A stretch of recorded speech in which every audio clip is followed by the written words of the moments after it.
नमस्कार, मैं हूं आपके साथ निलोफर अंसारी और आप देख रहे हैं स्वदेश प्रेम न्यूज। आइए नजर डालते हैं आज की बड़ी खबर पर। कहते हैं उत्तर प्रदेश वालों में प्रतिभा की कमी नहीं है, एक से बढ़कर एक यहाँ पर आपको काबिल लोग मिल जाएंगे। उत्तर प्रदेश के बच्चों ने पूरे देश में नाम रोशन किया है। कोई भी क्षेत्र हो, अपनी मेहनत से बच्चे मुकाम हासिल कर ही लेते हैं। एक बार फिर से बच्चों ने अपनी कड़ी मेहनत से प्रदेश का नाम रोशन करके दिखाया है। खबर दरअसल यूपीएससी का रिजल्ट घोषित हो गया है। प्रदेश के कई जिलों में यूपीएससी के रिजल्ट आने पर खुशी छा गई है। मिर्जापुर, लखीमपुर, गाजियाबाद और प्रयागराज से धुरंधर निकल कर आए हैं।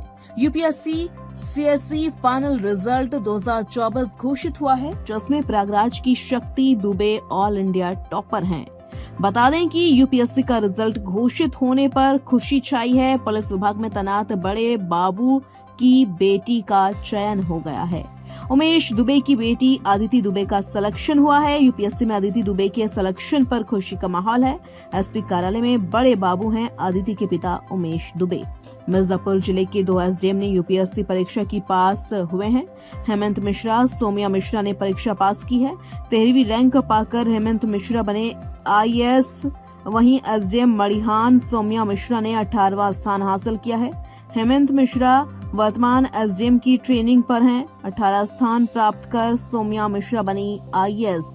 वहीं गाजियाबाद की आशीष शर्मा की 12वीं रैंक हासिल की है। प्रयागराज की शक्ति दुबे ऑल इंडिया टॉपर बनी। आईएएस की परीक्षा के रिजल्ट आ गया मैम, आपको कौन सा रैंक मिला है, कितनी खुशी है, किसको इस तरह देंगी? मेरी 18वीं रैंक है और श्रेय मेरे सारे सीनियर्स, पेरेंट्स, फ्रेंड्स और मेरे प्रोफेसर्स को जाते हैं। कितने अटेम्प्ट में? ये मेरा 4th अटेम्प्ट है। कितने दिनों से तैयारी कर रहे थे? यहाँ पर तो एक ही साल से मैं तैयारी करी थी जॉब के साथ। तो कैसे जॉब के साथ समय निकालती है और कैसे? जी, जॉब करने के बाद टाइम मिल जाता था और मुझे एसडीएम जुडिशियल की पोस्ट पहले अलॉट हुई थी, तो that was more relaxed in nature, उसके साथ मिल जाता था। और फिर डीएम मैम ने कोऑपरेट किया तो मुझे टाइम मिला, उसके साथ मैंने प्रिपेयर किया। क्या कहेंगे तैयारी कर रहे हैं बच्चे, क्या कहेंगे कि फेलियर से निराश मत होइए। हो सकता है आप पहले, दूसरे, तीसरे अटेम्प्ट में नहीं क्लियर कर पाए, लेकिन अगर आप एक बार आए हैं तो जुझारू रूप से जुड़िए। जब तक आप क्लियर नहीं कर पाते, अपनी गलतियां पहचानिए। डिप्रेस होने की बजाय सोचिए कि आपने गलती कहाँ की, उन पे काम करिए और इम्प्रूव करिए। नौकरी में पीसीयू में आपका दूसरी रैंक था जी, स्कूल में, वो भी सोच ली थी आपको मुझे आईएएस बनना है? एक्चुअली पीसीएस के लिए मैंने कभी अलग से तैयारी नहीं की थी। दूसरे अटेम्प्ट में मैं इंटरव्यू तक गई थी, उसके कुछ दिन बाद ही इसका मेंस था, तो उसके साथ ही मैंने ये दिया था। कोई अलग से तैयारी नहीं की, तो उसी प्रिपरेशन ने मुझे 2nd रैंक दिलाई।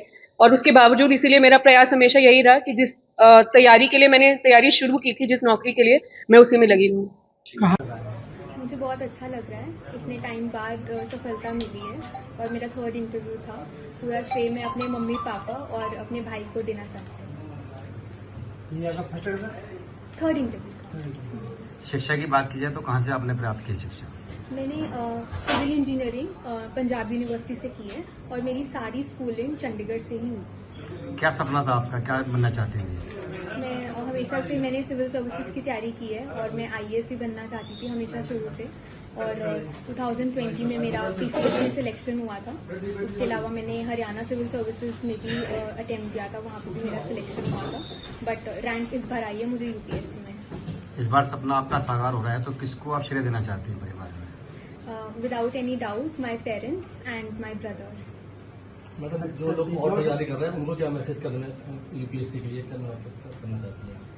ये एग्ज़ाम बहुत टफ है और टफ के साथ साथ बहुत अनसर्टेन भी है। यू नेवर नो कि कभी भी कुछ भी हो सकता है। कभी कभी एग्जाम्स अच्छे होते हैं पर रिजल्ट उतना पॉजिटिव नहीं आता है। तो I think hope is what is likely. तो हमेशा होप रखनी चाहिए और कभी हार नहीं माननी चाहिए। तैयारी का शेड्यूल किस तरह से? तैयारी का शेड्यूल यही था कि मैं मोस्टली दिन में पढ़ती थी, तो सुबह ज़्यादा जल्दी मैं नहीं उठ पाती थी।